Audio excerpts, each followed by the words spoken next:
Hello, and welcome to another episode of Dojo Live this Wednesday, November 15th, 2023.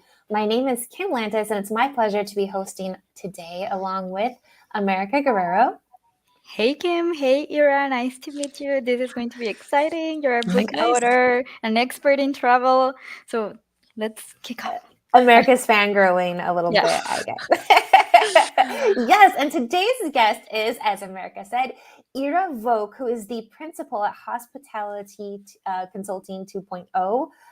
Excuse me, I flipped that. Hospitality 2.0 Consulting. And as America said, Ira, you are a travel expert or hospitality expert. Let's put it that way. And we're really excited to learn from you today, especially as we dive into hospitality tech, the basics of it, and really how to navigate in this complex environment of hospitality technology and ecosystem. There's so much out there. But before we learn about that, we'd like to get to know your story a bit. What's the Ira story, your passion, and what's kind of led up to your consulting company? Awesome. Very nice to see you guys. Very happy to be here. Excited about this conversation. This is my favorite topic, as many viewers probably know already. So, just a quick introduction. Those of you who don't know me, which is hard to believe, probably, I'm kidding. So, I have a fun story. I'm an immigrant from Belarus. I came to this country 20 years ago, and I recently posted something on LinkedIn, and some of you may have seen it. I went back to my first American hometown where I started 20 years ago. I started in housekeeping, cleaning hotel rooms at a local hotel, and I also worked at a truck stop cleaning showers and toilets. And this is how it all started for me 20 years ago. And this just proves that it's everything is possible in life if you have a goal and if you have a passion. My passion right now, it's technology, hospitality technology. So I got into hospitality industry 20 years ago, and I just continued to grow in this space. And it's a very fun industry. It's very diverse. It embraces everyone, literally, without education, different shapes and sizes of different people. So I'm very grateful for what it has given me. And the how I got into technology is about 12, 13 years ago. I co-founded a tech company, hospitality tech company.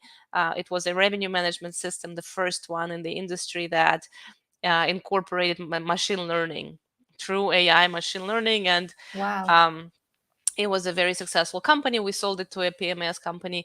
And this is where I found my passion for technology. I worked for other tech companies in the industry. And the last 8 or 9 years, I've been doing a lot of consulting. And this is how my consulting company was born. I've worked with, I do work with both hotel companies, hospitality companies, and tech vendors. So I Hmm. consult both. I consult hotel companies on technology adoption and picking the best tech stack, picking vendors or explaining them how to use technology. And also at the same time, I work with tech vendors to explain to them how to sell to the technology to hotel companies, how to speak their language. So I kind of try to bring them together, and that's what I've been doing the last, I would say, 5 years or so, very actively, and I love it. And I've published books on the topic. I released an online learning course. I teach at San Diego State. So last few years, I've been very active in this specific field of hospitality tech, and trying to generate more content, educational content on the subject, to bring this knowledge, to make it more widespread among hospitality professionals, because it's our industry, as you know, is somewhat conservative, and there's probably not. I mean, the technology adoption rates are definitely improving, but we still have a long ways to go there. So I'm trying to help, do my best on my side. I love it. That's perfect. Backstage prior to going live, we were joking around, telling your story and how you were cleaning at truck stops, and how, a truck stop is probably one of the least places to have innovation. When you went back to your hometown, you didn't see much change there. Nope. I'm curious as to, we've already dived a bit into Hospitality 2.0 consulting, what it is that you do. And I think that's really great, creating this bridge between the hospitality companies, the hotels, as well as the tech companies that are trying to help these hotels. But with your story, what has this been in that jump from, being hands-on to tech, and how has this helped you being able to identify, the real world, real user problems and the spots where tech is actually able to help innovate and make the industry better? That's a great question, actually, and that's what um, helps me be better consultant, I guess, better educator, better technologist also, because I've built product from scratch with my own hands, not hands, brain. Um, so, and it's because I understand the end user, I understand their needs. I've tried almost every possible role on the property level, from housekeeping to front desk to management to sales to marketing to valet, night audit, graveyard shift. So all of those things I've done myself. Like I practiced all of them, all of those at the property level. So that's why I understand the end user of technology.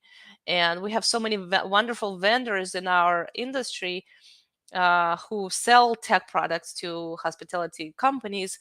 Majority of them don't come from the industry, they don't have hospitality background, and that's why I help them understand the end user, understand who, what the type. There are at least 17 types of end users in our industry. They don't really understand that when they get in, so I help them with that because I have this experience, firsthand experience. And I also have worked with, as a vendor, I've worked with all different kinds of hotels. I went through all those pains that all these vendors are going through right now because I had my own company. So I also have this angle of experience being a vendor, having this integration dependency with the property management systems, which maybe we'll have time to talk about this today also. And then from the angle of an educator, an angle of an employee of a tech company, an angle of a consultant now. So I have these different views on the subject that allows me to be, I think, somewhat objective, I think, in assessing this environment and describing this complex world. But I think the most valuable part of this experience, as you rightly noted, was being this Mm-hmm. the in the shoes of the end user of these technology solutions and understanding what these people actually need and how technology can help them, because I've gone through all that myself with Yeah. my. What kind of technology? Are we talking about PMS? Are we talking about channel managers? Are we talking about some helping hotels with pains like task management, concierge, housekeeping? What are Absolutely, those yeah. things? And America's thrown it all out there. I think This is I that's think those are great terms, and Ira's probably like all of the above. Yes, yes, yes, yes. I yes, think, yes, can we take it back just a step and talk about that word ecosystem? yeah, Like, can yeah. we like, build that out to get a better understanding of all these other pieces? And I really like the word you chose today, which is navigate.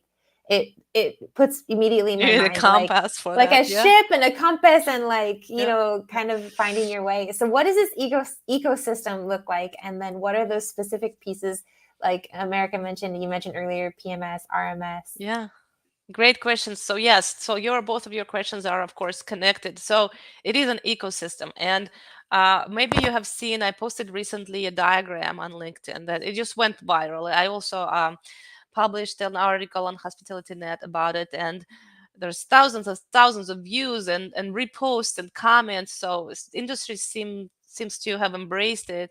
Um, so the diagram displays it illustrates this ecosystem and you can find it on my LinkedIn page if you're interested.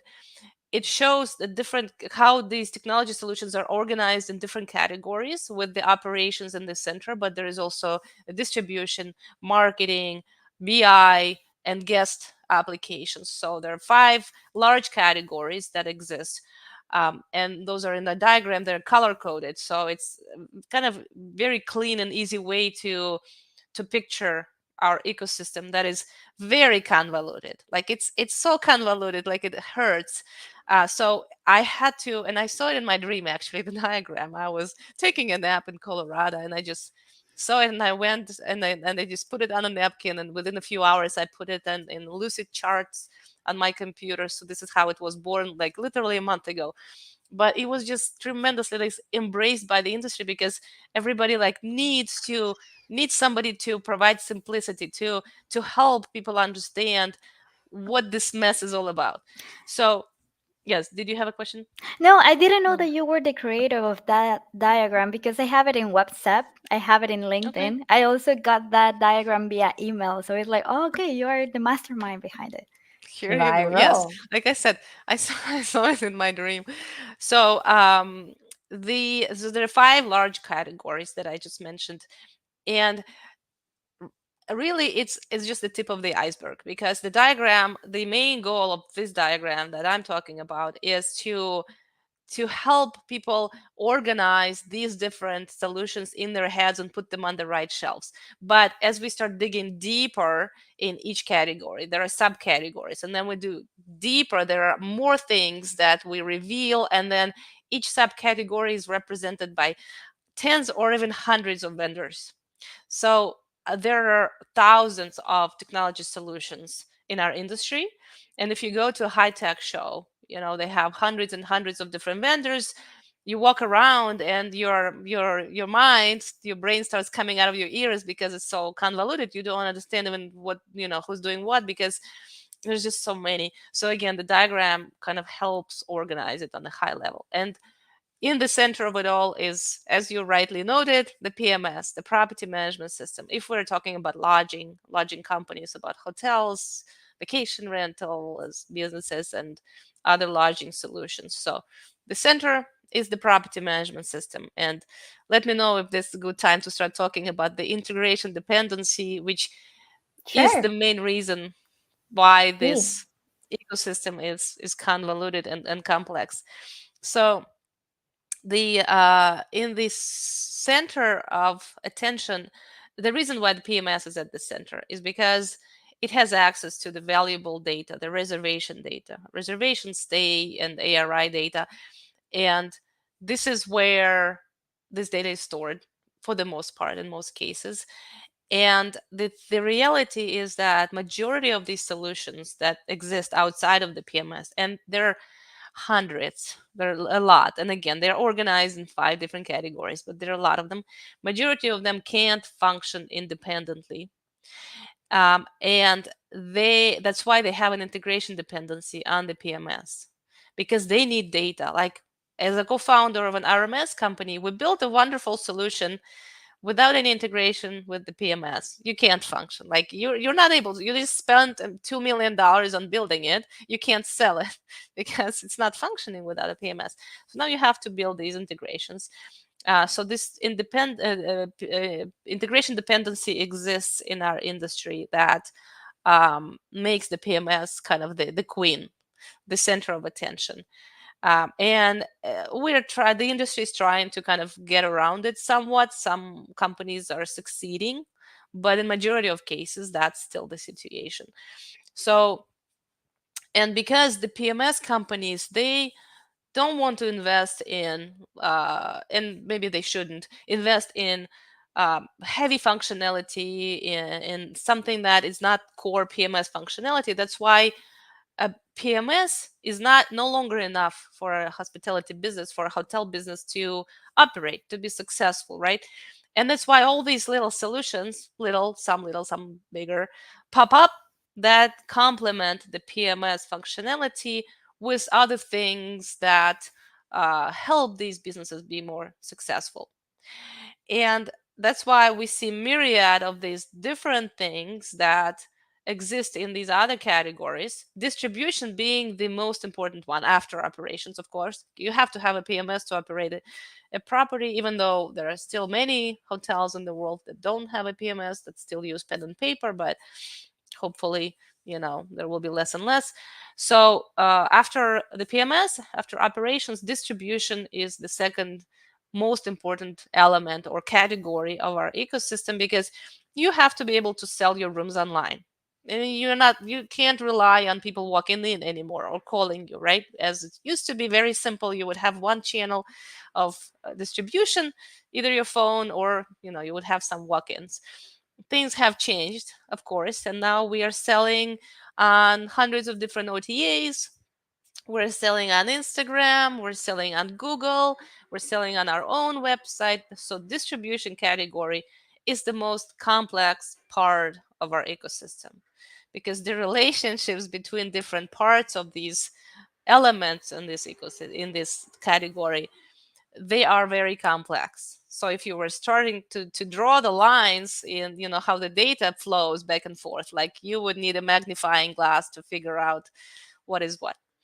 So distribution is important, and without going too deep into the differentiation between independence and chain properties, the CRS kind of sits in the center of that category. But again, for chain properties, that's the CRS. Independence wouldn't have that. So each category, again, if you find my diagram, each category has kind of like a main representative, I would say. So CRS would be the representative of the distribution category, but again, for chain properties. And then we have the marketing and sales category, with CRM being kind of the center of attention there. I would say that the heaviest solution. Although I have to note here, with that being the most prominent representative of the category, still very few hotels in the world actually have one, which is a problem that we have in our industry kind of across the board. Technology adoption rates are not as, where we want them to be, even though we're going in the right direction.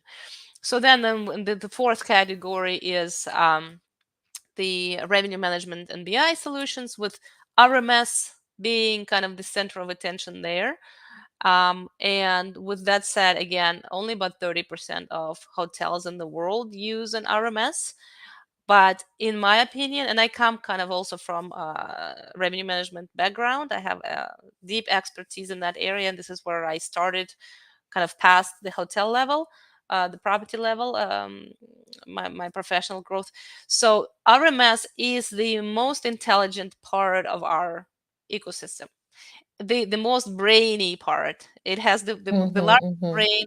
It's the most complex, not the most popular, because it's not really a must-have, even though in my opinion it's a must-have. But again, only 30% of hotels have it. And then we have the kind of guest-facing guest apps category, with there is no, the most prominent representative there is like different types of guest apps that hotels have. Again, not all of them do, but these are the things where you would communicate with the customer. You would allow them to check in online, or to access their room, to request towels and whatnot. So that's kind of the high level, very high level overview of these five categories, with again the PMS sitting in the center, and most other solutions having this dependency on the property management system, because they just can't function independently. Mm-hmm. I And I think see. that's really Go ahead. interesting. Yeah, my question is for those hospitality companies listening in today, or those tech companies who are, building this out. What would your suggestions be in maybe where to start? And I know this. Let me rephrase that, because I imagine that this is going to vary, right, on from a company to company, hotel to hotel circumstance. What are the questions they should be asking in order to best identify where to get started and where to make the most impact for their business? You're asking about hotel companies, right? Yes. Mm-hmm. Yes. So this is where it becomes a little bit tricky. For smaller companies, let's say it's an individual hotel, or maybe it's, a couple hotels, not a very large hotel company. For those, I would say, I don't know if I'm allowed, but I will. Hotel Tech Report is a really good source. It has like Yelp for hotel tech solutions, right? So you go there and you find, look at the reviews, look at the functionality, then you schedule demos with the vendors that you like, that you selected. If the demos show that these providers have the functionality that you are looking for, then go with it. The trick here is the larger the company, the more complex it's going to be, because, first of all, one thing that a lot of people don't understand is, and especially vendors don't really understand that until they start kind of dipping their toes in our environment. Our industry is very diverse from the standpoint of the type of business that we're dealing with. For example, we have at least three different categories of hotels. We have independent hotels, we have large chains, and we have mid-market. So at least three different, very distinct type of customers. Within those, there is also differentiation by the size of the property, the number of properties within the company, the chain scale, like how luxury they are. So it results in multiple different types of businesses in the hospitality, in the lodging sector of our economy.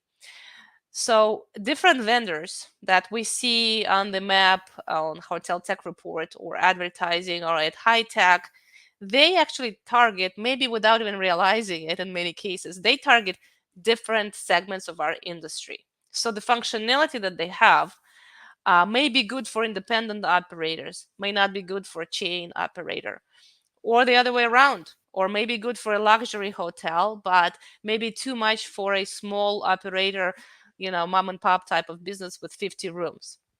So it's very important for a hotel business when selecting a technology solution to clearly understand what I call as a former product manager, or maybe existing product manager, person who builds technology. We call it use cases.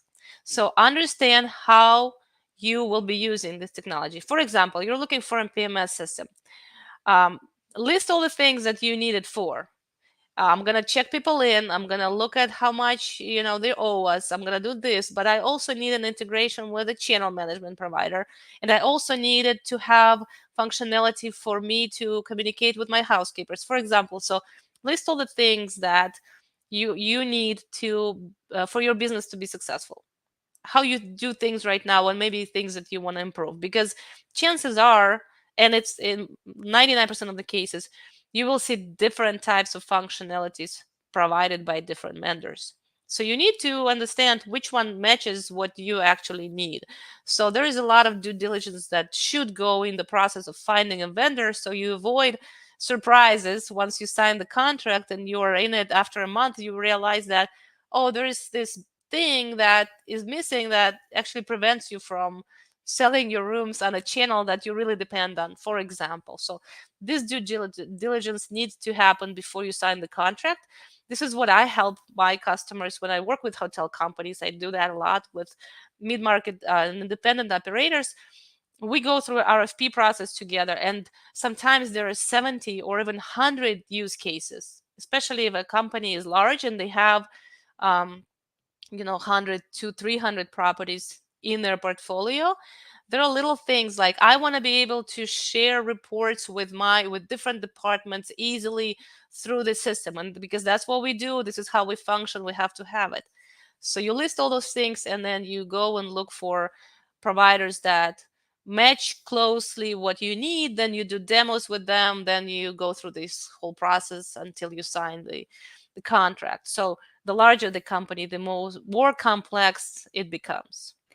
With this ecosystem, I know that the rules of pricing are kind of difficult to understand. I read this Skift article that says that there is a huge OTA versus another huge OTA, that they are, that one is saying like, oh, this is not fair, why you are posting this public information when I'm doing this. So how do you understand this ecosystem in terms of rates, and Mhm. also identifying which is the tool that would help you to understand it?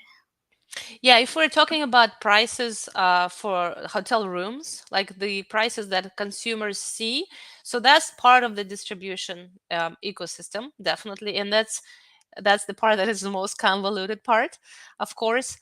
So the parity wars have been happening for a long time, many years in our industry, where OTAs, there is a clear conflict of interest between OTAs and hotels. And I think this is where, I don't think, I know this is where it all starts. Hotels and online travel agencies, they have been in conflict since OTAs were born, because OTAs make their money off of hotels without actually owning assets. So it's like, double-sided marketplace. And it's in their interest to sometimes violate the parity policy, drop the rate a little bit, but draw more demand to their channel, drawing demand away from the hotel's direct channel, making money off of the hotel, thus actually negatively affecting the profit that the hotel actually makes. And that happens across the board all day long. Um, so the way to solve for it, and it's slightly deviates from the original discussion, which is the hotel tech ecosystem. It's part of it, but it's like a whole topic on its own, because there should be probably an episode on just the rate parity violations and relationships between OTAs and lodging businesses. But the way to solve it is, some governments are actually handling it on the government level, like on the regulation, official regulation level. Like, it's that serious. There's like so much trouble.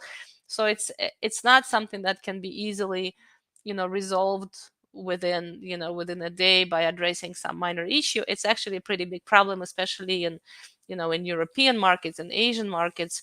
OTAs undercut hotels a lot, and it all has to do with the agreements that OTAs have with hotels. And hotels are, unfortunately, in many cases, people who sign those agreements, the owners of these properties, are unfortunately not always educated on these things. And it's also a big problem in our industry, which results in many other issues, including low technology adoption. But owners need to be educated on those things. Like, do not sign an agreement that goes against your profit margins, for example, that puts OTA in a in an advantageous position.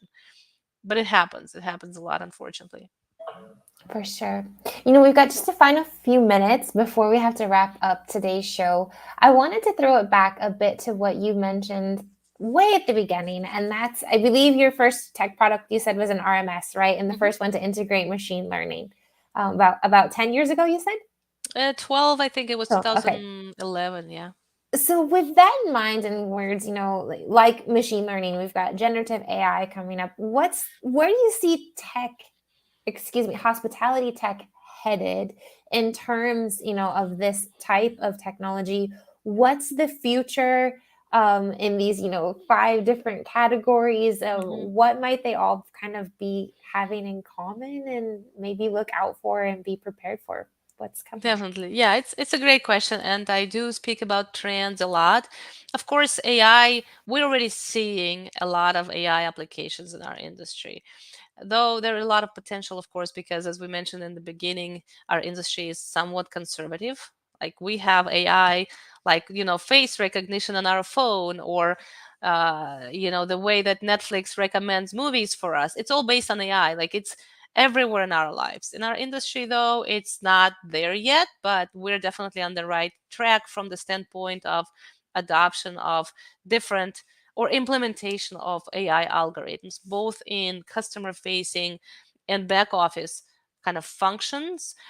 It's already there. We don't necessarily see it often. Like, if we're talking with somebody online, we might be talking with a chatbot. We probably don't even know it, but we just don't necessarily realize it. It's already there, but it's going to grow bigger in terms of the proliferation of AI in this within our ecosystem. And a lot of vendors are adopting the chat GPT algorithms on the back end.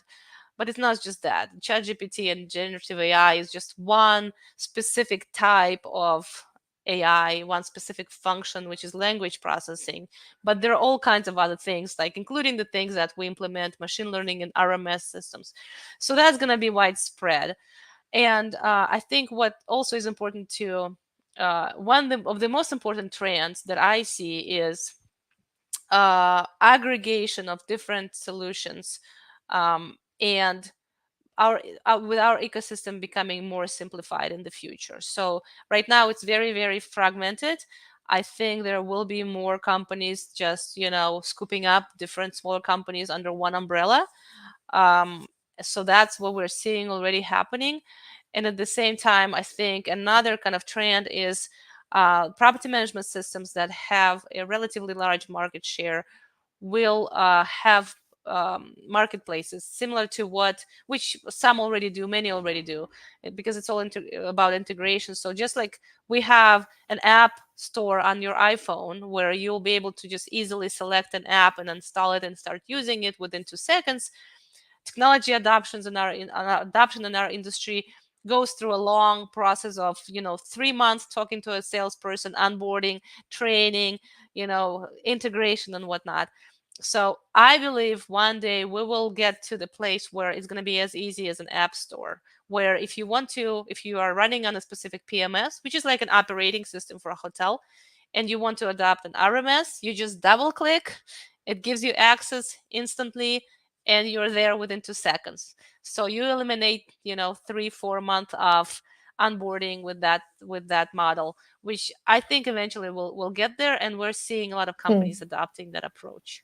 Wouldn't that be fascinating? It makes me ask the question, and it's probably too long because we're here at the end of the show, but I'm curious as to where these types of adoptions are more critical, if it's on the back end side, like you were just mentioning, or if it's on the guest app side, like you mentioned earlier, our ability to do facial recognition and things in other places, and maybe, the hospitality industry being behind.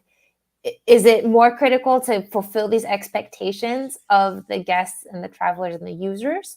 Or is it more critical to fulfill the expectation of running the business? Or do they go hand in hand? And They do, and I think it's both, because we have almost equal amount of vendors on both the customer service, customer facing side and the back office side, because you can't run a business without customers, but you won't have customers if you don't have a running business. And I think it's definitely equal, and there are a lot of importance to implement proper technology and on both sides, definitely. thank you. Well, we've come to the end of our show today. Thank you so much, Ira, for spending your time and your knowledge with us. For those viewers who'd like to get to know more about you and the knowledge that you have to share, where might they find that? And also, where might they locate some of your books and this diagram? Thank you for asking. Yes, as you see my website on the screen, this is probably the most comprehensive source of information. You can also find me on LinkedIn. Information is there as well. I have 2 books published, one on the revenue management, the other one that has become a bestseller in the industry, Hospitality 2.0. I hear it's a good read, so check it out. I'm working on my 3rd book, which is going to be called Hotel Tech 101. Surprise. Ah, So I think it should come out somewhere in Q1 of next year. I also recently published an online learning course, which is on hospitality technology, the first one in the industry on hospitality tech. It's essentially a condensed version of what I teach at San Diego State University. So check it out. You can find it on my website or my LinkedIn. And I have very many happy students with many good reviews. So good source of information if you want to understand how to navigate in the tech space. thank you. Thank you. That is absolutely fantastic. America, thank you for joining the conversation today. As always, it's been fun. Everyone else, we're going to be taking a bit of a break here on Dojo Live through the Thanksgiving weekend. So enjoy your holiday, and we'll catch up with you for our next show on December 6th. And that's going to be with, let me see, it's Exact Payments. That's right, with Brandon Zorner there. So don't miss that one. And until then, stay safe, everyone. Thank you for now.